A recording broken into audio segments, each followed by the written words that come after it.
Good morning guys. Welcome है आपका N K to the study में।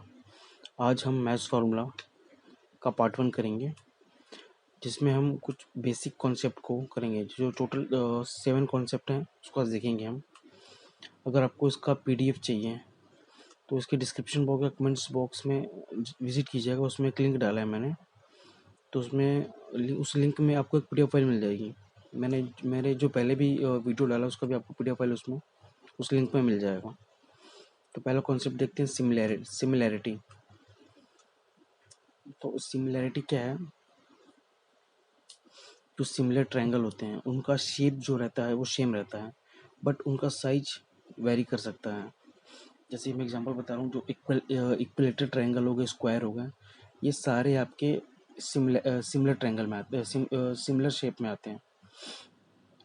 बट इनका अगर साइज ज़्यादा है कम है, जैसे मैं इक्विलेटरल ट्रायंगल ले रहा हूँ, तो अगर इनका साइज ज़्यादा है, बड़ा है, और किसी एक इक्विलेटरल ट्रायंगल का साइज छोटा है, तो दोनों ट्रायंगल आपके सिमिलर होंगे। और सिमिलर ट्रायंगल में कॉन्सेप्ट होता है कि उसके जो करस्पॉन्डिंग एंगल रहते हैं और करस्पॉन्डिंग साइड्स एंड परपेंडिकुलर जो रहते हैं वो इक्वल प्रोपोर्शन में रहते हैं दोनों ट्रायंगल के। तो मैंने क्या बताया कि जो आपका दो ट्रायंगल रहेंगे, अगर वो सिमिलर हैं तो उनके करस्पॉन्डिंग एंगल और करस्पॉन्डिंग साइड्स एंड परपेंडिकुलर आपका इक्वल प्रोपोर्शन में होगा। अगर मीडियन है तो मीडियन भी आपका इक्वल प्रोपोर्शन में होगा दोनों में। जैसे हम इसमें से देख लेते हैं डायग्राम से। जैसे मैं आपको, जैसे 3 ट्रायंगल है यहाँ पे, तीनों ट्रायंगल आपका सिमिलर है। क्यों? क्योंकि देखिए यहाँ पे एक्स एंगल है, यहाँ पे एक्स वाई जेड, यहाँ भी एक्स वाई जेड, यहाँ भी एक्स वाई जेड। तो तीनों जो एंगल हैं वो आपका क्या है? कॉन्ग्रुएंट है। तो ये जो तीनों ट्रायंगल के एंगल हैं वो आपस में कॉन्ग्रुएंट है, मतलब वो इक्वल प्रोपोर्शन में है, इक्वल प्रोपोर्शन में है। और एक और कॉन्सेप्ट क्या बताए थे कि जो उनके करस्पॉन्डिंग साइड्स होंगे वो भी इक्वल प्रोपोर्शन में होंगे। तो जैसे मैं यहाँ देखता हूँ, इसके सामने वाला साइड क्या है? ए। एक्स के सामने वाला साइड ए है, यहाँ पर है ए, और यहाँ पे एक्स के सामने वाला साइड है डी।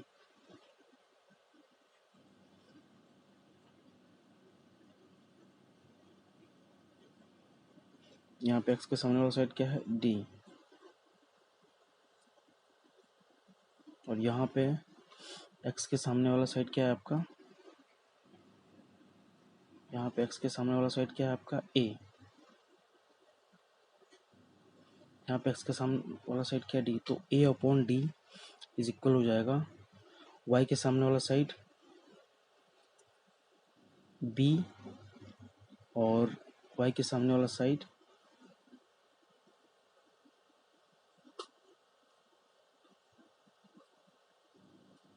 वाई के जो सामने वाला साइड है ई, मतलब B upon E is equal to third वाला जेड के सामने सी, और यहाँ पे जेड के सामने एफ, सी अपॉन एफ।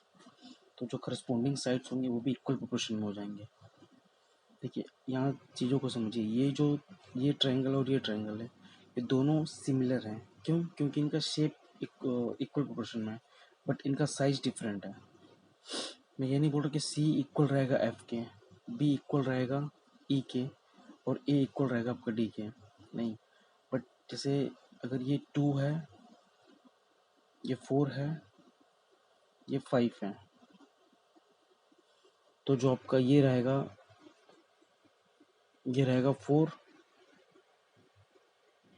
6, 10। तो जैसे हम अब डिवाइड करके देखेंगे तो आपको इक्वल प्रोपोर्शन मिलेगा 2, 1/2 मिलेगा आपको इक्वल प्रोपोर्शन में। जैसे मैं ए की वैल्यू 2 ले लेता हूँ, डी की वैल्यू ले लेता हूँ 4, तो क्या मिलेगा आपको? 2/4। यहाँ पे बी की वैल्यू क्या मिल जाएगी आपको? 3, यहाँ मिल जाएगा 6, तो 3/6। यहाँ पे 5, तो यहाँ पे 10, तो यहाँ पे क्या आ जाएगा? 5/10। तो अगर आप इक्वल करेंगे तो वो क्या मिलेगा? 1/2। मतलब जो तीनों का साइड है वो इक्वल प्रोपोर्शन में है, मीन्स आपका बोथ ट्रायंगल क्या हो जाएगा? सिमिलर हो जाएगा। तो ये जो सिमिलर वाला कॉन्सेप्ट है ये आया कहाँ से? अगर इसका हम मेन देखिए, मेन जो इसका वो है, जहाँ से इसको ये फॉर्मूला आपका आया है, तो है साइन फार्मूला। तो साइन फार्मूला क्या होता है? साइन फार्मूला होता है कि जो साइन एंगल है, जो साइन एंगल है, साइन एंगल उसके सामने वाले के साइड का, जो किसी किसी के साइड का, जैसे मान लीजिए ए एक साइड है, इसके सामने का एंगल क्या है? एक्स। तो इसका साइन एक्स अपॉन ए बराबर होगा sine Y upon B is equal to sine Z upon C. एक ट्रायंगल में एक साइन फार्मूला लगता है, वो है ये। तो अगर हम इन दोनों ट्रायंगल में लगाते हैं साइन फार्मूला, तो sine X upon A is equal to sine Y upon B is equal to sine Z upon C. और क्या, अब हम क्या करेंगे, इन दोनों के साइन फार्मूला को डिवाइड कर देंगे एक दूसरे से। तो sine X upon A is equal to sine X upon D, sine Y upon B is equal to sine Y upon E, और sine Z upon C is equal to sine Z upon F. तो यहाँ पे देखिए sine X, sine Y और sine Z तीनों में same है।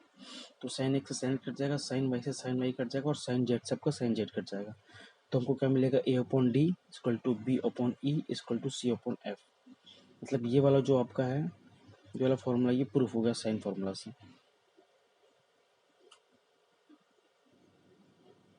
अब हम नेक्स्ट देखते हैं। इसका नेक्स्ट एक कॉन्सेप्ट है कि अगर ट्रायंगल ए बी सी है और ट्रायंगल डी सी है, बहुत सिमिलर है, बहुत अगर सिमिलर हैं, और डी सी मतलब ये जो आपका डी सी है अपॉन डी ए और is equal to E C upon E B, अगर ये है, तो जो डी ई आपका रहेगा, जो डी ई रहेगा, वो पैरेलल रहेगा ए बी के। डी इज पैरेलल टू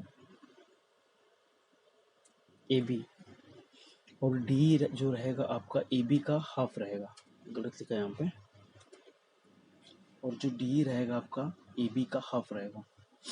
अगर आपका डी ए और डी सी का रेशियो और ई सी और ई बी का रेशियो इक्वल रहेगा, और ये कॉन्सेप्ट आपको वाइस वर्सा भी रहता है। मान लीजिए अगर आपका डी ई पैरेलल है ए बी के और डी ई की वैल्यू हाफ है ए बी की, तब उस कंडीशन में क्या होगा? D C is equal upon D A is equal to E C upon E B. अगर ये है तो ये भी हो जाएगा, इफ दिस देन दिस। अगर D E parallel A B के और डी हाफ ए बी के, तो अगर ऐसा होगा तो आपको ये भी मिल जाएगा, अगर ऐसा रहेगा तो आपको ये भी मिल जाएगा।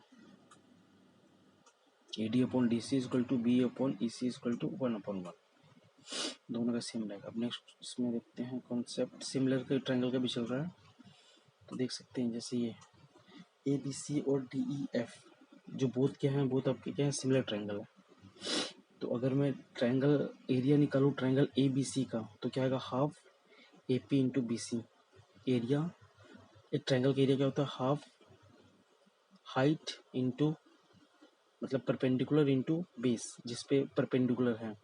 तो आपका बेस क्या हो जाएगा? बी सी, और उस पे जो परपेंडिकुलर है ए पी, तो half B C into A P. वैसे ट्रायंगल डी ई एफ का अगर हम देखिए एरिया, तो उसका क्या हो जाएगा? Triangle E F upon D Q, मतलब triangle half into E F into आपका ये हो जाएगा डी क्यू।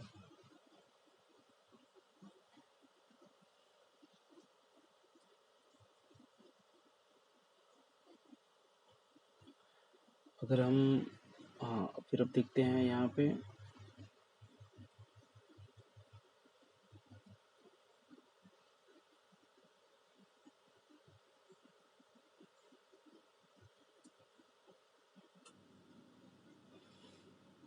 तो आपका इसमें क्या होगा? हाफ हाफ जो है दोनों में कट जाएगा, तो आपका आएगा B C upon B C into E P upon E F into D Q. उसको हम ऐसा भी लिख सकते हैं, B C upon E F into A P upon D Q. और यहाँ पे जो A P upon D Q रहेगा, जो आपका A P upon D Q रहेगा, D Q A P upon जो डी क्यू रहेगा, ये आपका क्या है? परपेंडिकुलर है। और मैंने पहले ही बताया था कि सिमिलर ट्रायंगल में जो परपेंडिकुलर रहता है और जो उसका साइड रहता है, वो इक्वल प्रोपोर्शन में रहते हैं। मतलब A P upon D Q वो इक्वल रहेगा आपका B C upon E F या A B upon D E के। तो हम नीचे वाला बी सी वाला कॉन्सेप्ट ले लेते हैं कि ए डी अपॉन जो डी क्यू है आपका इक्वल रहेगा B C upon C F के। तो B C upon C F यहाँ पे आ जाएगा। तो जो एरिया रहेगा ट्रायंगल ए बी सी और ट्रायंगल डी ई एफ का वो क्या हो जाएगा B C upon E F का स्क्वायर। मतलब अगर दो ट्रायंगल सिमिलर हैं तो उनके एरिया का जो वो रहेगा आपका रेशियो वो उनके करस्पॉन्डिंग साइड के रेशियो के स्क्वायर के इक्वल रहेगा। तो वैसे हम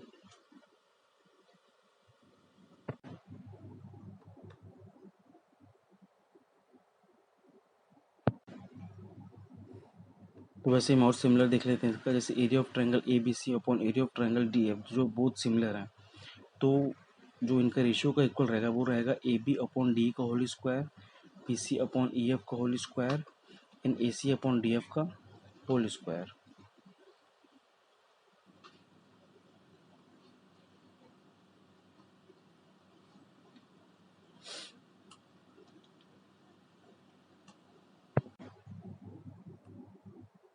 अब नेक्स्ट कॉन्सेप्ट देखते हैं कॉन्ग्रुएंसी का। कॉन्ग्रुएंसी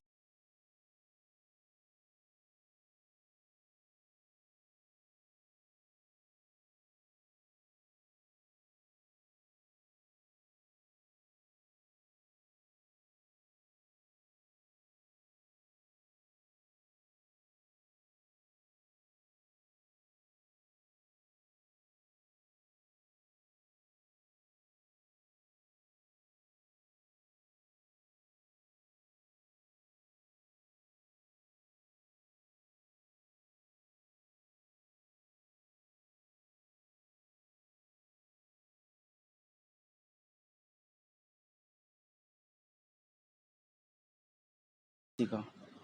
तो congruence triangle to triangle are said to be congruent. मतलब दो ट्रायंगल को हम कॉन्ग्रुएंट कर सकते हैं अगर उनके तीनों साइड मतलब करस्पॉन्डिंग साइड्स और इक्वल आपस में इक्वल रहे। देखिए जो आपका कॉन्ग्रुएंसी और सिमिलरिटी है दोनों में बहुत डिफरेंस है।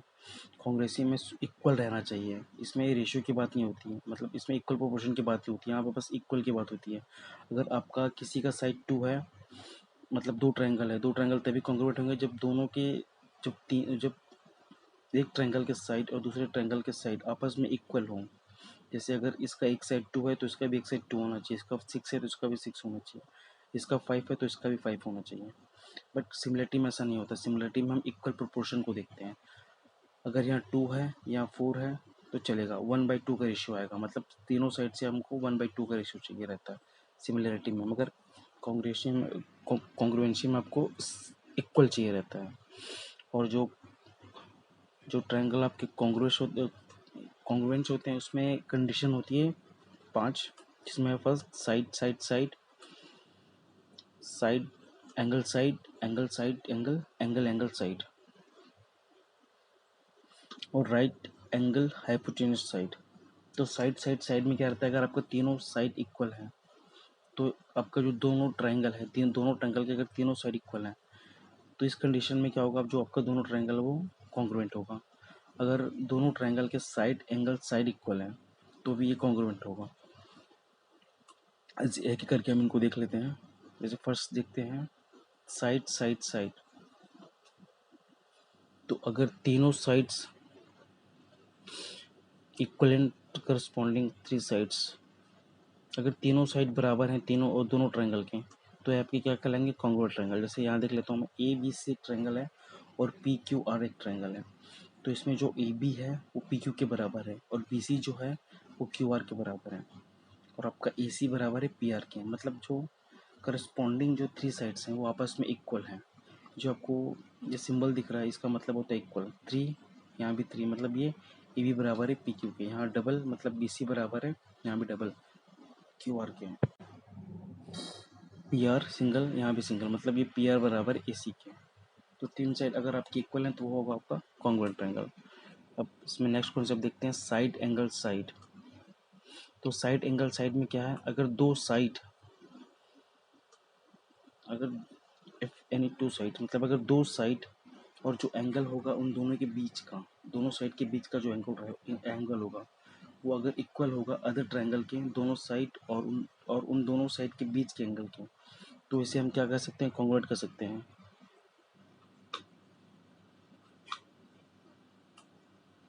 देखिए जैसे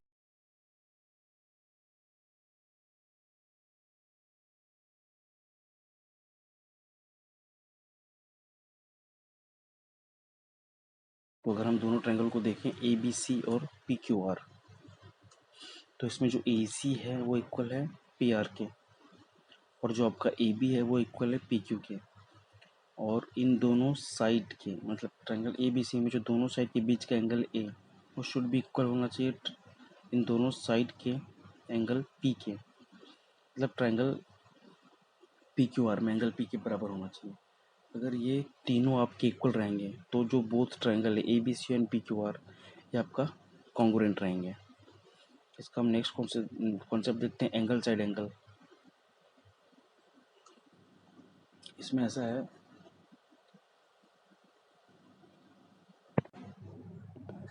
कि एंगल अगर दो एंगल और दोनों एंगल के बीच का जो साइड है वो अगर इक्वल रहेगा अदर ट्रायंगल के, तो ये भी आपका कॉन्ग्रुएंट होगा। जैसे हम डायग्राम से देखते हैं, जैसे दो ट्रायंगल है आपका ए बी सी और पी क्यू आर, तो ए बी सी में जो आपका एंगल सी है वो बराबर है एंगल आर के, और एंगल बी है वो बराबर है एंगल क्यू के, और इन दोनों एंगल के बीच का जो साइड है बी सी, और इन दोनों एंगल के बीच का जो साइड है क्यू आर, और बी सी बराबर है क्यू आर के, इसलिए ट्रायंगल आपका ए बी सी और P Q are equal congruent रहेगा। तो एंगल साइड एंगल में रूल क्या होता है कि दो एंगल और उनके बीच का साइड शुड भी इक्वल होना चाहिए अदर ट्रायंगल के दो एंगल और उनके बीच के साइड के। अब इसमें नेक्स्ट कॉन्सेप्ट देखते हैं, एंगल साइड। इसमें मतलब एक शॉर्ट फॉर्म लिखे रहता है ए एस, इसका फुल फॉर्म होता है एंगल साइड। तो इसमें क्या होता है, जब दो एंगल और अदर साइड मतलब वो इंक्लूड नहीं होना चाहिए उस एंगल में, उनके बीच का साइड नहीं होना चाहिए अदर साइड का, वो इक्वल रहेगा।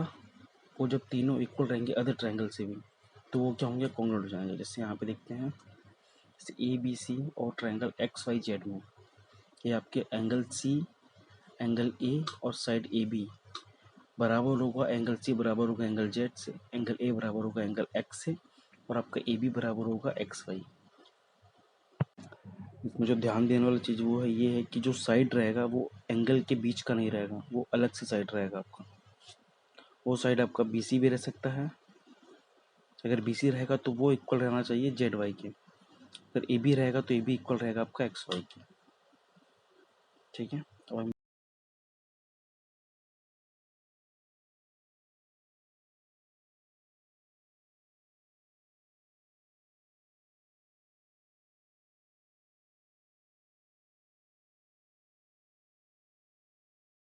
इसमें नेक्स्ट कॉन्सेप्ट देखते हैं, right angle hypotenuse side R H S. तो इसमें क्या रहेगा कि अगर दो ट्रायंगल है, दो राइट एंगल ट्रायंगल है, तो उसका एक राइट एंगल इक्वल रहेगा, हाइपोटेनियस इक्वल रहेगा और एक साइड इक्वल रहेगा, कोई भी साइड। तो इस कंडीशन में भी दोनों राइट एंगल ट्रायंगल क्या होंगे आपके, कॉन्ग्रुएंट होंगे। जैसे यहाँ पे देख लेते हैं हम, जैसे ट्रायंगल एक्स वाई जेड और ट्रायंगल आर एस टी। तो ट्रायंगल एक्स वाई जेड में एंगल वाई और एंगल एस आपका क्या है, 90 डिग्री है, और हाइपोटेनियस एक्स जेड और आर टी आपका क्या है, इक्वल है। और जो आपका साइड है वाई जेड और एस टी ये दोनों इक्वल है। तो इस कंडीशन में क्या होगा, बोथ ट्रायंगल जो हैं वो क्या हो जाएंगे, कॉन्ग्रुएंट हो जाएंगे। अगर मान लीजिए हम इस तरफ का साइड ले रहे हैं एक्स वाई, तो हमको भी इस तरफ का साइड लेना पड़ेगा आर एस, मतलब एक्स वाई आपका इक्वल रहना चाहिए आर एस के, तब जाके दोनों ट्रायंगल क्या होंगे, कॉन्ग्रुएंट।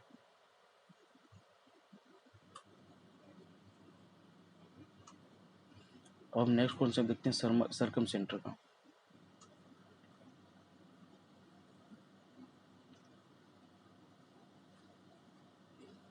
तो ये है आपका सर्कम सेंटर। तो सर्कम सेंटर को ऊपर डिफाइन कैसे करते हैं कि जो सर्कम सेंटर होता है किसी भी ट्रायंगल का, वो perpendicular bisector of side of that particular triangle intersect, मतलब जो परपेंडिकुलर बाइसेक्टर होता है साइड का, जितने भी मतलब आपका जो ट्रायंगल है उसके जो परपेंडिकुलर बाइसेक्टर होंगे वो जहाँ जिस पॉइंट पे इंटरसेक्ट करेंगे उस इंटरसेक्ट पॉइंट को हम क्या कहते हैं, सर्कम सेंटर। तो जैसे ये आपका एक ट्रायंगल है ए बी सी, इसमें L1 L2 और L3 आपको दिख रहा होगा, ये आपके क्या है, ये परपेंडिकुलर बाइसेक्टर है। मीन्स ये जो है ये L1 जो है L1 आपका ये साइड BC को इक्वल प्रोपोर्शन में भी बांट रहा है और ये इसके परपेंडिकुलर भी है, तो ये होता है आपका परपेंडिकुलर बाइसेक्टर। ऐसे आप L2 में देख लीजिए, L2 क्या है, AC को इक्वल पार्ट में बांट रहा है और जो L2 है वो परपेंडिकुलर भी है AC में, मतलब ये क्या हो गया आपका परपेंडिकुलर बाइसेक्टर। तो वही L1 L2 L3 जो है वो ट्रायंगल के अंदर जिस पॉइंट पे इंटरसेक्ट करते हैं उसको हम क्या कहते हैं, सर्कम सेंटर। और ये जो सर्कम सेंटर होता है ये वर्टेक्स से, जो ट्रायंगल के वर्टेक्स से रहता है, ये इससे इक्वल इक्वल डिस्टेंस में होता है। तो ये हो गया आपका सर्कम सेंटर। तो इसके हम कुछ प्रॉपर्टीज देख लेते हैं सर्कम सेंटर के।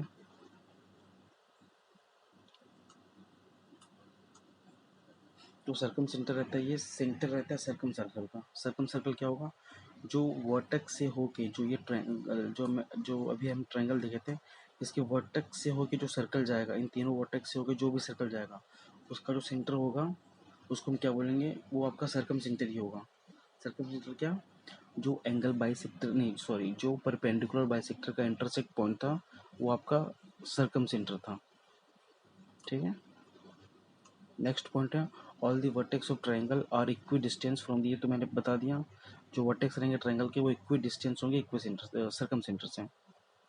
और इसमें एक और है कि एक्यूट एंगल ट्रायंगल में जो सर्कम सेंटर रहता है वो ट्रायंगल के अंदर बनता है, और ऑब्ट्यूस एंगल ट्रायंगल में जो आपका सर्कम सेंटर रहता है वो ट्रायंगल के बाहर बनता है। और राइट एंगल ट्रायंगल में जो आपका सर्कम सेंटर रहता है वो हाइपोटेन्यूस में बनता है, और हाइपोटेन्यूस का हाफ रहता है, हाइपोटेन्यूस के मिड पॉइंट पे बनता है।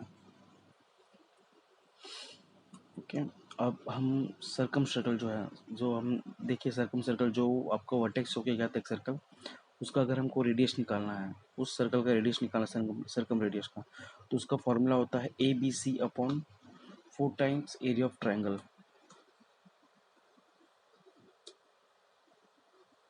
एरिया ऑफ ट्रायंगल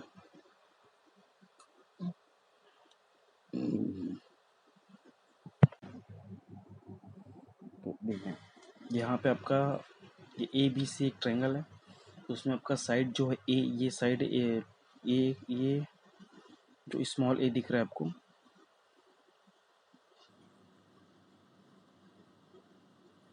जो आपको ये स्मॉल ए दिख रहा है, ये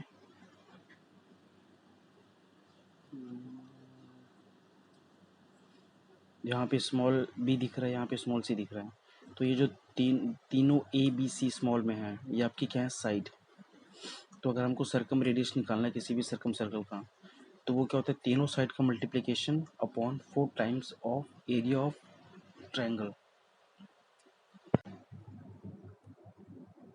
जो आपका ये एरिया ट्रायंगल है इसका एरिया, और इन तीनों साइड का मल्टीप्लिकेशन। देख लेते हैं अब हम इन सेंटर। तो जो इन सेंटर क्या होता है आपका, इन सेंटर जो रहता है किसी भी ट्रायंगल के एंगल बाइसेक्टर का जो इंटरसेक्ट पॉइंट होता है उसको हम क्या कहते हैं, इन सेंटर। यहाँ क्या लिखा है, internal angle bisector of the triangle cross the incentre of triangle is intersection point of all the three interior angle bisector. तो देखिए ये आपका ABC एक ट्रायंगल है, तो इसका जो AF है, AF क्या आपका एंगल बाइसेक्टर है एंगल A के लिए, और आपका BG एंगल बाइसेक्टर है एंगल B के लिए, और आपका CE एंगल बाइसेक्टर है एंगल C के लिए। और ये दोनों जो ये तीनों आपके जो AF BG और CE ये तीनों जाके आपके कहाँ कट कर रहे हैं, I पे, और I को हम क्या कहेंगे, इन सेंटर। और इन सेंटर में क्या होता है, जो इन सेंटर पॉइंट होता है, जो इन सेंटर होता है वो आपका सेंटर होता है सर्कल का जो कि ट्रायंगल के अंदर बने रहता है, तीनों साइड को टच करके। मैक्सिमम साइज का सर्कल बनना चाहिए तीनों साइड को टच करके। उसका सेंटर होता है आपका इन सेंटर।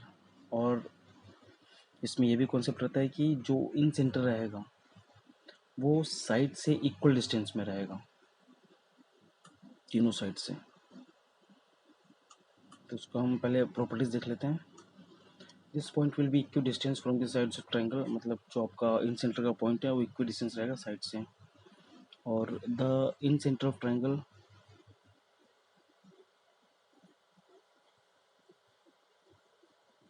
एक तो बता दिया मैं, जो आपका अंदर जो सर्कल बनेगा वो आपका इन सर्कल कहलाएगा।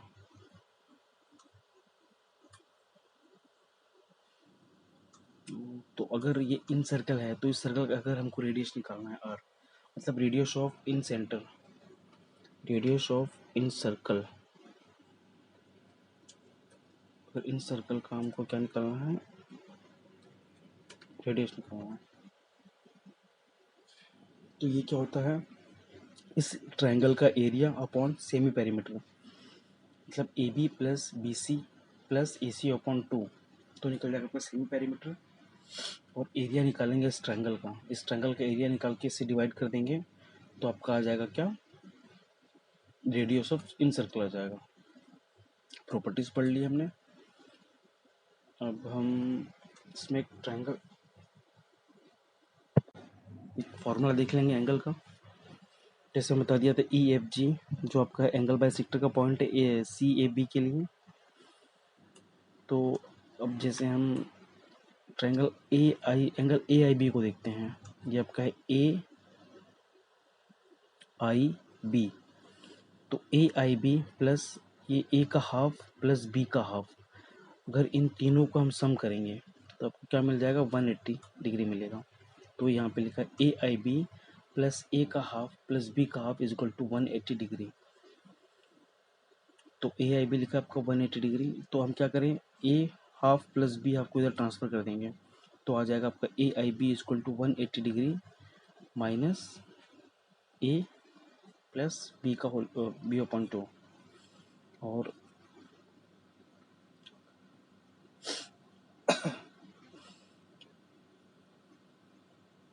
ये आपका एक फॉर्मूला हो गया।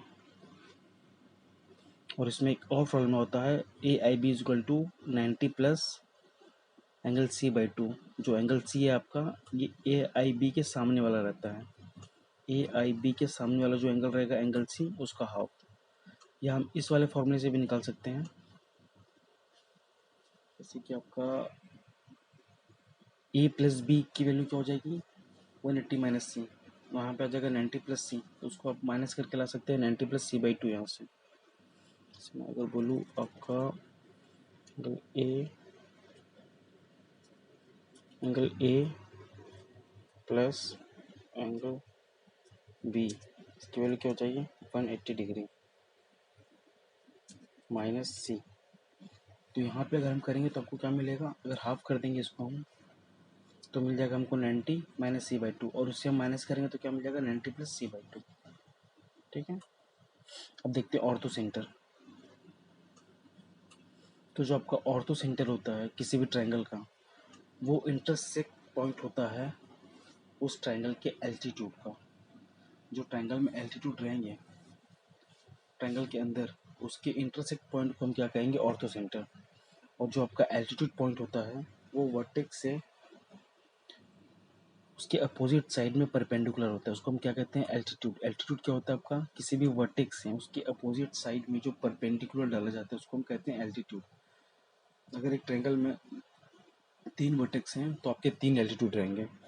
तो 3 एल्टीट्यूड रहेंगे तो तीनों के एल्टीट्यूड से जो इंटरसेक्ट पॉइंट मिलेगा हमको, उसको हम क्या कहेंगे, ऑर्थो सेंटर।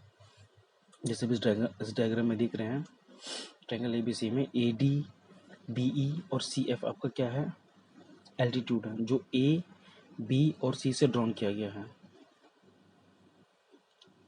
जो ए से ड्रॉन किया गया है बी सी पे, बी से ड्रॉन किया गया है ए सी पे, और सी से ड्रॉन किया गया आपका ए बी पे। तो ये क्या है आपके ऑर्थो सेंटर है। और ऑर्थो सेंटर में आपका एक कॉन्सेप्ट रहता है कि जो आपका ऑर्थो सेंटर रहता है, जो ऑर्थो सेंटर जो एल्टीट्यूड को डिवाइड करता है, जैसे ये आपका ऑर्थो सेंटर ओ, ये इस एल्टीट्यूड ए डी को डिवाइड कर रहा है ए ओ और ओ डी में, तो इनका जो मल्टीप्लिकेशन रहेगा वो अदर एल्टीट्यूड के जो डिवाइड हुआ है उसके मल्टीप्लिकेशन के बराबर रहेगा। जैसे कि ए ओ इंटू ओ डी, ए ओ इंटू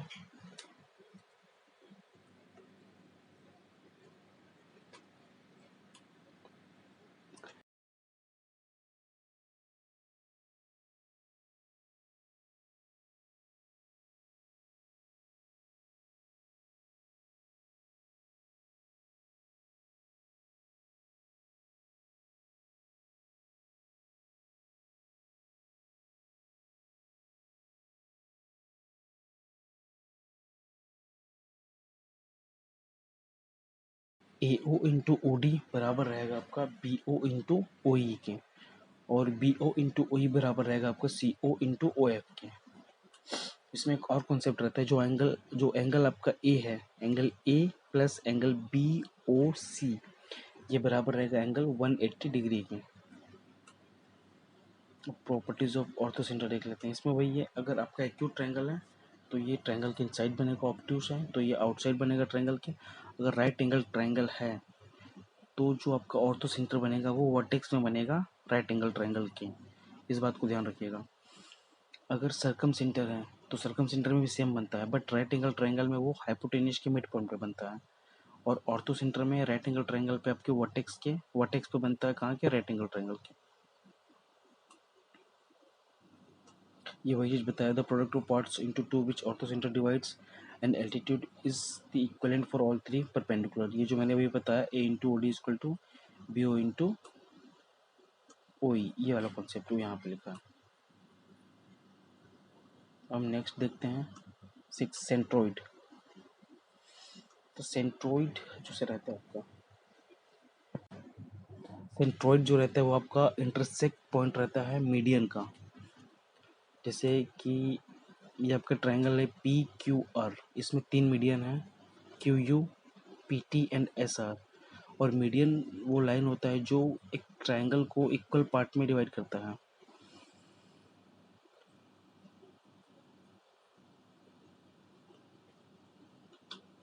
जैसे ये क्यू यू आपका मीडियन है, तो ये क्या करेगा, ये वर्टेक्स से ज्वाइन करेगा, क्यू जो लाइन है वो वर्टेक्स को ज्वाइन करेगा उसके अपोजिट साइड के मिड पॉइंट से।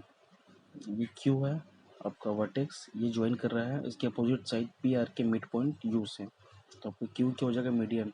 वैसे आपका पी टी मीडियन हो गया, वैसे आपका आर एस मीडियन हो गया। तो इन तीनों मीडियन की जो मिड पॉइंट रहता है उसको हम क्या बोलते हैं, सेंट्रोइड। उसको हम क्या बोलते हैं, सेंट्रोइड।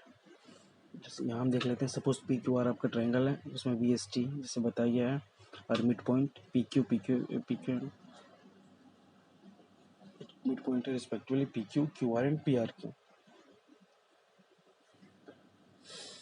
ये अब मैं आगे बताऊंगा। क्यू यू इक्वल टू होता है 2/3 क्यू यू।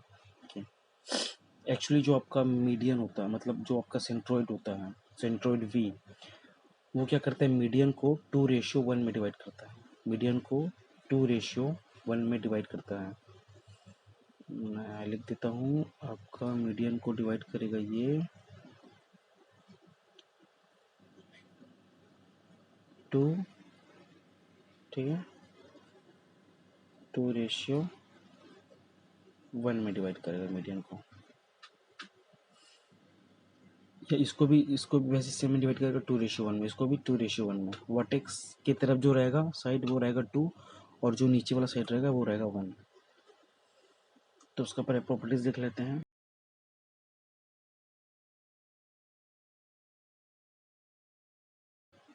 जो सेंट्रोइड रहता है ये सेंटर ऑफ ऑब्जेक्ट रहता है, ये सबसे बड़ा इसका प्रॉपर्टी है। सेंट्रोइड जो रहता है पॉइंट, ये क्या रहता है, सेंटर ऑफ ऑब्जेक्ट और सेंटर ऑफ ग्रेविटी। और ये हमेशा कहाँ रहेगा, आपका ऑब्जेक्ट के अंदर रहेगा, चाहे कोई भी ट्रायंगल रहे आपका। और ये मीडियन के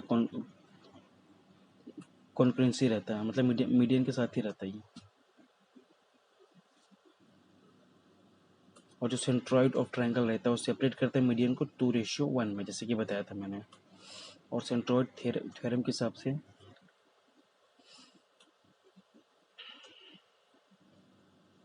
जो vertex centroid of triangle is at 2/3 distance from vertex. 2/3 distance रहता है वर्टेक्स है, ये आप ऐसे देख सकते हैं। ये हो जाएगा 2, ये 1, तो टोटल क्या हो जाएगा 3। तो अगर हम वर्टेक्स से क्यू का डिस्टेंस देखें तो क्या हो जाएगा 2/3। वो यहाँ भी लिखा है Q U is equal to 2/3 is equal to Q U. तो हम ये अपोलोनियस थ्योरम है, ये आपका मीडियन को निकालने का फॉर्मूला है। तो जैसे कि हमको मीडियन निकालना है क्यू यू का, तो इसका फॉर्मूला क्या हो जाएगा P Q square plus Q R square equal to P Q square plus Q R square equal to उसके जो करस्पॉन्डिंग मीडियन क्या हो जाएगा Q U equal to 2 bracket के अंदर Q U square plus P U square. तो इसको आप याद कर लीजिएगा अच्छे से, ये इंपॉर्टेंट फॉर्मूला, ये एग्जाम में आ चुका है, आते इसमें से क्वेश्चन आते हैं। P Q square equal to Q plus Q R square equal to 2q square plus P U square. इसमें देखिए ये 2 का स्क्वायर रहेगा, P Q square plus Q R square is equal to Q U square plus ये half लेंगे हम यहाँ को पी यू स्क्वायर। ये हो जाएगा आपका सेंट्रोइड। अगर किसी भी ट्रायंगल है उसका हमको सेंट्रोइड निकालना है और उसका आपका वट वर्टेक्स के जो पॉइंट दिए हुए हैं, तो हम इसका फॉर्मूला ये है। मान लीजिए एक ट्रायंगल है ए बी सी और उसमें थ्री वर्टेक्स हैं, और जैसे ए है x1 y1, बी है x2 y2, 3x3 y3। तो जो इसका सेंट्रोइड होगा वो होगा x1 plus x2 plus x3/2 और x3/3 और y1 plus y2 plus y3/3, जो हो जाएगा इसका सेंट्रोइड ऑफ ट्रायंगल। नेक्स्ट देखते हैं angle between angle bisector and perpendicular.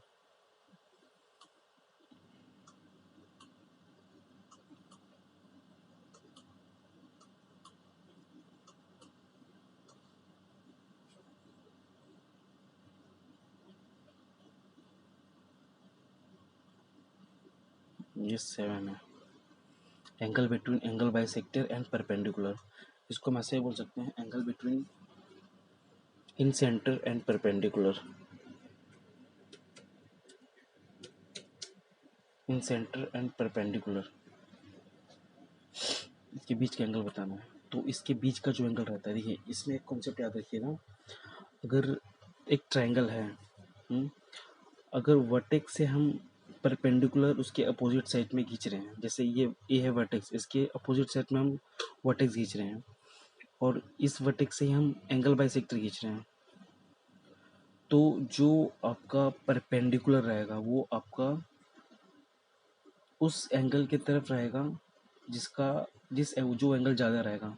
जैसे कि यहाँ पे ए बी सी देख रहे हैं, यहाँ पे एंगल सी की जो वैल्यू है वो ज़्यादा है एंगल बी से, इसलिए जो आपका परपेंडिकुलर है वो एंगल सी की तरफ है, ना ही कि बी की तरफ। ठीक है, ये कॉन्सेप्ट याद रखिएगा। अगर ये गलत हो गया तो फिर फॉर्मूला कोई काम नहीं करेगा। तो एंगल सी आपका angle C is greater than angle B. ठीक है, तो इस कंडीशन में क्या हो जाएगा, देखिए जैसे ये आपका एंगल ये ए बी सी है और ए आपका क्या है एंगल बाइसेक्टर। ये ए ही है आपका एंगल बाइसेक्टर, मतलब ये एंगल ए को इक्वल पोर्शन में डिवाइड कर रहा है, एंगल ए को इक्वल पोर्शन में डिवाइड कर रहा है। और आपका ए डी क्या है परपेंडिकुलर है, मतलब ए डी जो है वो बी सी पे परपेंडिकुलर है।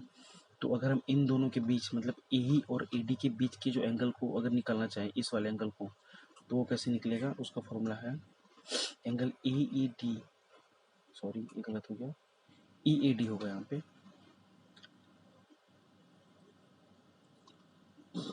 Angle E A D is equal to angle C minus angle B upon 2। Angle C minus angle B upon 2 हो जाएगा। देखिए यहाँ पे एंगल सी पहले क्यों आया, क्योंकि एंगल सी बड़ा है इसलिए, और angle C is greater than angle B. ये लोग कॉन्सेप्ट याद रखिएगा। अब नेक्स्ट देखते हैं angle between perpendicular bisector and perpendicular. Perpendicular bisector को हम बोल सकते हैं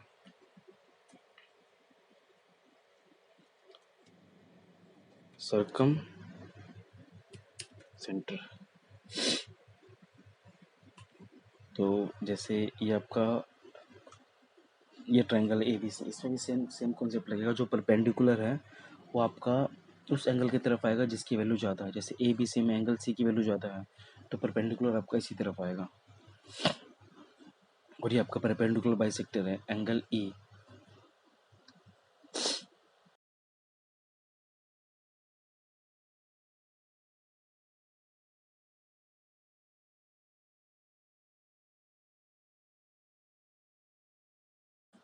एंगल ई परपेंडिकुलर बाइसेक्टर नहीं है, मतलब परपेंडिकुलर बाइसेक्टर तो आपका ई इस ई वाले पॉइंट पर आएगा। ये आपका मैं बताता हूँ, ये आपका परपेंडिकुलर बाइसेक्टर रहेगा आपका, ये आपका रहेगा परपेंडिकुलर बाइसेक्टर।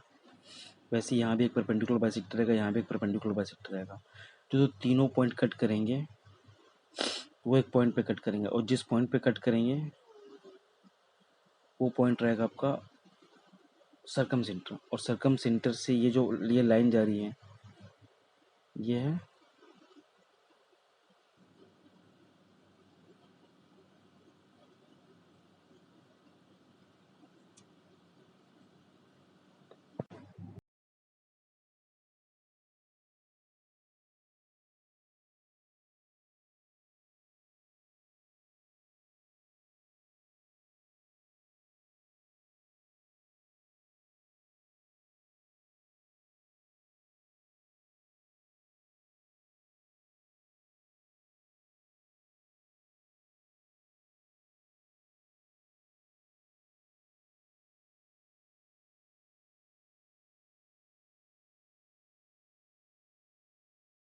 जो लाइन है ये आपका पास हो रहा है सर्कम सेंटर से।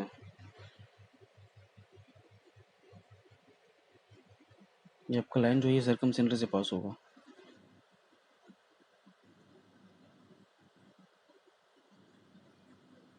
ये आपका यहाँ बनेगा कि यहाँ तीनों, मतलब तीनों के जो एंगल बाइसेक्टर रहेंगे वो एक पॉइंट पे कट करेंगे, और जो पॉइंट पे कट करेंगे ये आपका थोड़ा ये ठीक बना नहीं है।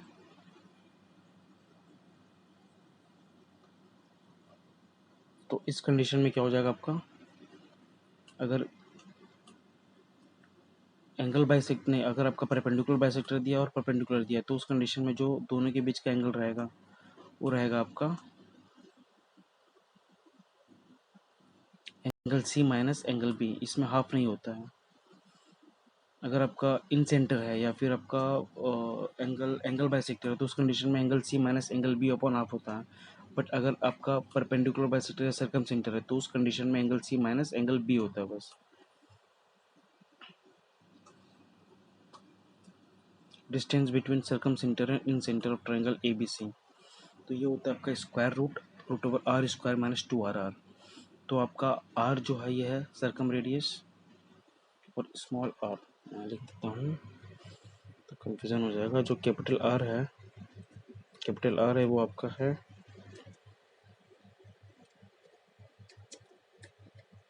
सर्कम रेडियस, और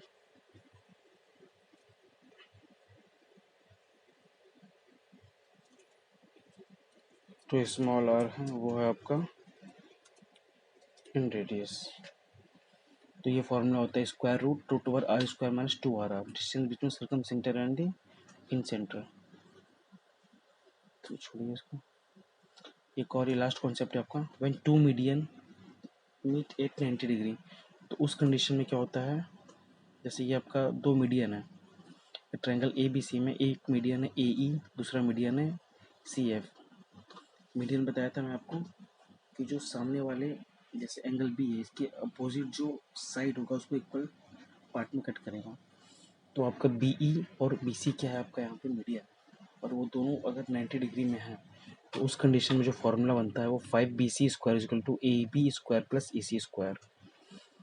5BC² इक्वल टू ये वाला फॉर्मूला, मतलब 5BC² equal to A B square plus A C square का फॉर्मूला इसमें आ जाता है आपका। ये आज का लास्ट कॉन्सेप्ट था, ठीक है। प्लीज़ इस चैनल को सब्सक्राइब कर दीजिए, लाइक और कमेंट्स भी ज़रूर कीजिए आप लोग। इसमें कुछ मैथ्स के कॉन्सेप्ट थोड़ा आपके समझ नहीं आए होंगे, क्योंकि मैं अभी पेन नहीं यूज़ कर रहा हूँ इसमें। अगर अच्छा लगा तो प्लीज़ कमेंट कीजिएगा। Thank you.